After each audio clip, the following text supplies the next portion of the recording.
ब्राह्मण समाज का अपना चैनल ब्राह्मण कुल संदेश।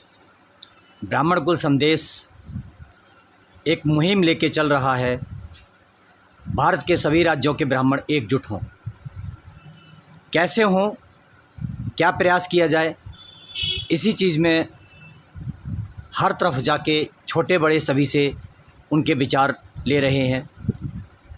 आज खास मुलाकात हो रही है पंडित श्री गोपाल जी से। आइए जानते हैं इनके विचार, सुझाव और प्रयास कि ब्राह्मण समाज को एकजुट, संगठित और एक राह पे कैसे लेके आएँ, कमज़ोर वर्ग का उत्थान कैसे करें। आपका स्वागत है ब्राह्मण कुल संदेश में। आप विप्र बंधुओं को अपना परिचय बताते हुए आप अपने वो प्रयास बताइए जो पीछे से करते आ रहे हैं और आगे करने के लिए तैयार हैं। ब्राह्मण कुल संदेश की आपकी ये मुहिम चलाने के लिए बहुत बहुत धन्यवाद। और उस सोचते हैं कि भाई आगे भी ये मुहिम चलती रहें, जिससे जो इसके प्रयास होते रहें। सबसे पहले मैं अपना परिचय दूं। डिस्ट्रिक्ट मथुरा से रहने वाला हूं, श्री गोपाल शर्मा, बुद्ध विहार फेज 2 में रहता हूं और गारमेंट्स का मेरा काम है। साड़ी वगैरह का भी काम है, उधर टाई वगैरह का भी काम है। इस तरह से करता हूँ। अब रहा सवाल समाज की एकता की बात। देखो, समाज की एकता के लिए सबसे पहले हमें जो है अपने दिमाग में से ये निकालनी पड़ेगी कौन ब्राह्मण कहाँ का है, क्या है। ये सब चीज़ को भुला करके हमको सारे ब्राह्मणों के मंचों को एक मंच पर आना। जब तक हम सारे ब्राह्मण एक मंच पर नहीं आएंगे तब तक हम एकता की बात करना हमारा निश्चित है। अब रहा ये कि भाई हमको हल्के जो भी हमारे आर्थिक स्थिति में कमज़ोर हैं, अगर वो हैं तो उनको भी साथ लेना पड़ेगा। और उनके लिए मैं चाहता हूँ हर ब्राह्मण कुछ न कुछ ऐसा महसूस करता चले कि भाई इन लोगों को फ़ायदा मिले। जैसे कहीं अगर आप बिजनेस करते हो तो अपनी बिजनेस में उन ब्राह्मणों को कार्य के लिए जगह दें, या फैक्ट्री है तो फैक्ट्री में पहले ब्राह्मणों को जगह दें, जिससे कि उनकी आर्थिक स्थिति मजबूत बने और वो आपके साथ खड़े होने में सक्षम बने। क्योंकि जब तक वो जो हम उनको सक्षम बना के साथ में नहीं लेंगे तब तक वो जो है मतभेद छोटे बड़े का, गरीब पैसे वाले का, ये चलता ही रहेगा। दूसरी बात, अगर हम आज जो है किसी मामलों में लेके चलते हैं, ब्याह शादियों में लेके चलते हैं, उसमें लेके चलते हैं, तो हमें सिर्फ ये देखना चाहिए कि इसका परिवार और बच्चा कैसा है। ये नहीं देखना चाहिए कि हमें कितना धन देगा। जो लोग धन की बात करते हैं तो वहाँ भी एक ये फासला बन जाता है और वो सोच अपने आप को और बेहीन सोचना शुरू कर देते हैं, भाई हम इनके लायक नहीं हैं या कोई ऐसी बात है। इसके लिए सबको सबसे बड़ी बात यह है कि अपने आप को सबको साथ लेकर के जब भी हम चल सकते हैं, जब अपने अंदर इतनी बड़ी गुंजाइश रखें। अब सवाल और भी उठते हैं बहुत। अब काम करने की बात यह है कि मैं तो समाज में काम कर ही रहा हूँ, करीब नहीं तो सन 91-92 में यहाँ आया हूँ। जब से मैं यहाँ की ब्राह्मण संस्थाओं से जुड़ गया, ब्रह्म समाज समिति से मैं सन 96 में जुड़ गया था और सन 5 से लेकर के सन 15 तक का महामंत्री भी रहा। उस पीरियड में भी हर समाज के छोटे बड़े व्यक्ति से मेरी मुलाकात रही और मैं उनसे जुड़ा भी। जो बुद्ध विहार फेज 2 में जो धर्मशाला का निर्माण हुआ है, वो भी आप सब लोगों के सहयोग से, सारे लोगों के सहयोग से आज उस काम को कर पाए। आज भी अखिल भारतीय ब्राह्मण समाज से जुड़ा हुआ हूँ, सेवा भारती से भी जुड़ा हुआ हूँ और सभी ब्राह्मणों के बीच में कोशिश करता हूँ भाई मैं ब्राह्मण से। और जहाँ भी मेरा कोई काम है वहाँ भी मैं कोशिश करता हूँ मेरे ब्राह्मण ही भाई सबसे पहले उनको काम मिले। आज समाज में कुछ भ्रांतियाँ इस टाइप की चल रही हैं कि आज शादी के लिए बेटा और बेटियों की उम्र ज़्यादा हो रही है। बेटे वाले की अपेक्षाएं क्या हैं, बेटी वालों की अपेक्षाएं क्या हैं। आजकल बच्चे सभी पढ़े लिखे हैं, लड़कों में थोड़ी योग्यता कम है, लड़कियों में थोड़ी ज़्यादा जा रही है। विप्र समाज को चाहिए कि वो अपने परिवारों में समानता लेके आएँ और बच्चों को एक अच्छे संस्कार देके और समय के अनुसार शादी करें। बेटे वाले भी जल्दी से जल्दी फैसला लें कि जो उनको ज़्यादा लंबा समय ना खींचें। ऐसा कुछ त्रुटियां देखी जा रही हैं कि वो जवाब देने में काफ़ी महीनों निकाल देते हैं। इस पर आपका क्या सोचना है? वो ये हमारी बहुत बड़ी कमी है और हमें समय से ही बच्चे का संबंध कर देना चाहिए। सिर्फ मैं पहले भी बोल चुका हूँ कि परिवार और बच्चा दो चीज़ पे ध्यान देना चाहिए। इस भी बहुत से लोग हैं, मैं मानता हूँ समाज में भाई बेटे वाले भी हैं, वो देखते रहते हैं कि भाई कौन बड़ा आ रहा है, कौन ज़्यादा पैसा लगाएगा, कौन इस तरह का भी उनकी मानसिकता बनी हुई है। कुछ बेटी वालों की भी है कि कुछ को हमको खुद तो कुछ करना नहीं है, पर बेटे के लिए सब चीज़, बेटे के पास सब चीज़ें होनी चाहिए। बड़ी नौकरी चाहिए, बड़ा फलानी चीज़ चाहिए, बड़ा पढ़ा लिखा चाहिए, हर चीज़ बड़ी चाहिए। यानी मेरे पास में 5 गज जगह है रहने के लिए और मेरे को 500 गज का आदमी चाहिए। तो ये उन्हें भी, बेटी वालों को भी सोचना चाहिए कि अपनी सीमा से बाहर न जाएं। हम वही बात को कर रहे थे, चाहे बेटी वाले हैं या बेटे वाले हैं, इनको अपनी समायकता लानी चाहिए, आपस में समझौता रखना चाहिए, अपने दायरे के हिसाब से बढ़ना चाहिए और ज़्यादातर वो आगे अपने रिश्तों को लंबन ना जाएं। इससे हमारी समाज में बहुत बड़ा गलत प्रभाव भी पड़ रहा है। जो बच्चे जो है साइड हो जाते हैं, फिर कहीं ये कहने को आता है भाई बच्चे हैं, मानते नहीं। मगर हम गलती करते हैं ना, सबसे पहले हम इतनी उम्र हो जाती है उनकी, इतनी चीज़ें हो जाती हैं, वो सोच लेते हैं हमारा आधा तो जीवन वैसे ही निकल। बहुत से लड़के वाले हैं, मैं कह रहा हूँ उनकी मानसिकता ऐसी बनी गई है कि भाई ये होना चाहिए, वो होना, कुछ नहीं होना है। बाकी जो भी देता है वो बेटी के लिए देता है और वो अपनी सीमा से बाहर करता है। वो हर आदमी चाहता है कि मैं, मेरी सीमा से बाहर होना चाहिए और करता भी है। मगर इसमें जो है दोनों ही पक्ष हैं। बात सबसे बड़ी बात यह है, कोई भी पैसे से बड़ा नहीं बनता और कोई भी व्यक्ति आज उसके पास पैसा हो जाए तो ऐसा नहीं कि उसका कोई खानदान कोई सबसे बड़ा बन जाता हो।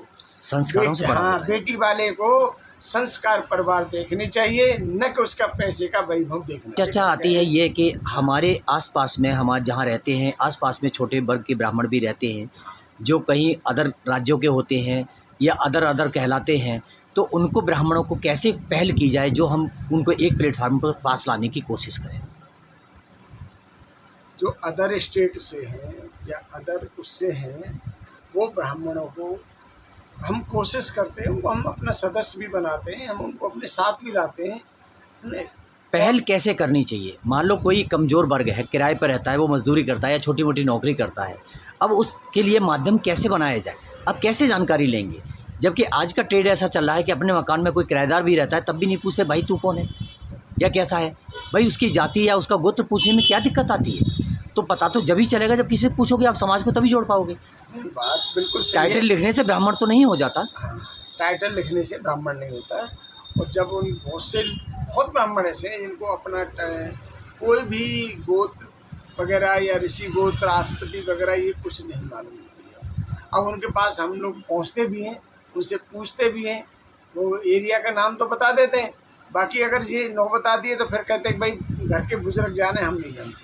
तो अब यही तो चीज़ हम चाहते हैं कि विप्र बंधु, विप्र समाज आगे बढ़े, एकजुट हो और अपने संस्कार, अपने रिश्ते अपने बच्चों को सिखाए कि हमारे परिवार में हमारा वंशज क्या है, हमारे गोत्र क्या है, हमारे रिश्तों में किसको क्या कहा जाता है। अंकल एक यंग मैन है जिसमें गरिमा नहीं है, ताया में, चाचा में, मासी में, मासड़ में, इनमें सभी में गरिमा है।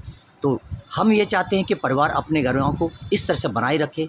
क्या ये कुछ ठीक है या आपके विचार में क्या? नहीं, ये सबसे अच्छी है और हर माँ बाप का कर्तव्य भी है कि बच्चों को ये शिक्षा दें कि भाई मेरे हर बच्चों को ये जानकारी होनी चाहिए कि हम किस वंश से हैं, कहाँ से हैं और हमारा ऋषि गोत्र क्या है, हमारी आस्पति क्या है, हम कहाँ से हमारा निकासी है, ये सब जानकारी हर माँ बाप को हर बच्चों तक पहुँचानी जी। चाहिए। अब आती है कुछ संस्थाओं की बात। संस्थाएं बहुत हैं, छोटी भी हैं, बड़ी भी हैं, राष्ट्रीय लेवल की भी हैं। ये संस्थाएं जो राष्ट्रीय लेवल पे काम कर रही हैं, कैसा कर रही हैं, वो तो एक अलग आती है बात। बाकी एक निम्न वर्ग पर कौन सा काम कर रही है संस्था को क्या करना चाहिए?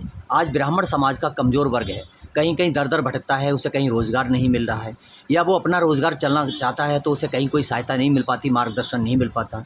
या कुछ बच्चे ऐसे होनहार हैं, कोई आईटी करने के लिए बैठा है, कोई आईपीएस करने बैठा है, कोई अन्य है, उनके पास साधन नहीं मिल पाता कि वो कोचिंग कैसे पढ़ पाएँ, कहाँ हैं। तो अपने समाज के कुछ ऐसे लोग नहीं हैं क्या वो कोचिंग दे सकें अपने समाज के बच्चों के लिए, जो कल को वो आईएएस पीसीएस बनता है तो समाज के बारे में सोचे। अगर वो आदमी इस त्रासदी से गुजरेगा या अपनी मेहनत से आगे बढ़ेगा तो समाज के बारे में क्यों सोचेगा?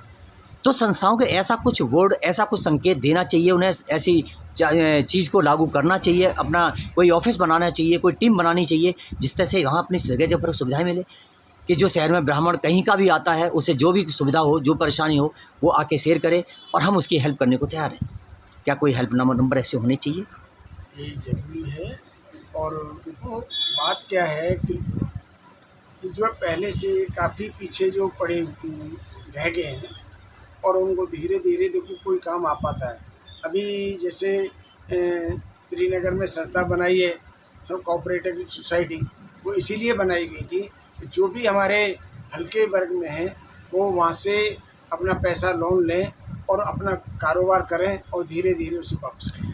वहाँ भी सुना जाता है सोसाइटियों में पैसा ले लेते हैं और देते नहीं हैं। ये स्टाफ की कमी है कलेक्शन करने में, या शायद मेंबरों की कमी है? मेंबरों की भी कमी है और कुछ स्टाफ की भी कमी रहती है। स्टाफ की तो कमी ये है भाई उन्होंने चलो उन्हें पैसा दे दिया जैसे भी है, तो मेंबर जो वापस नहीं कर पाते, ये यहाँ मेंबर की कमी कर रहे हैं। और उस इन सब चीज़ कमियों की वजह से, छोटी छोटी वजह से अच्छा बहुत सी संस्थाएं हमारी जो है चलाते तो हैं पर चलाने के बाद वो बंद हो जाती है। अभी समाज में एक और कुछ चल रहा है, वो ये चल रहा है कि कुछ वृद्ध हैं, बुज़ुर्ग हैं, जिनके परिवार में कुछ परिस्थितियां होती हैं, कुछ मजबूरियां होती हैं।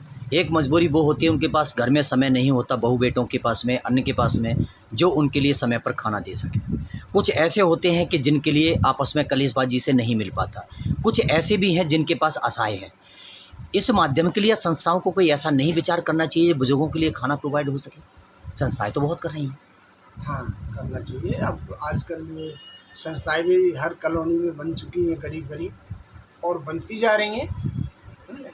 और मैं तो चाहूँगा कि भाई हर संस्था में वही अभी जो कह रहा था थोड़ा थोड़ा पैसा इकट्ठा करके संस्था के अंदर इतना रखें भाई कुछ लोग ऐसे असहाय हैं तो उनको जो है सहायता के योग में वो मिलता रहे और उनका जीवन भी पास होता है। कुछ संस्थाएं काम कर रही हैं, कुछ एनजीओ काम कर रहे हैं कि जो बुज़ुर्ग होते हैं उनके लिए खाना प्रोवाइड कराती हैं, उन्हें घर भी पहुंचाती हैं और वो पार्सल ले भी जाते हैं जो अपने समय के अनुसार।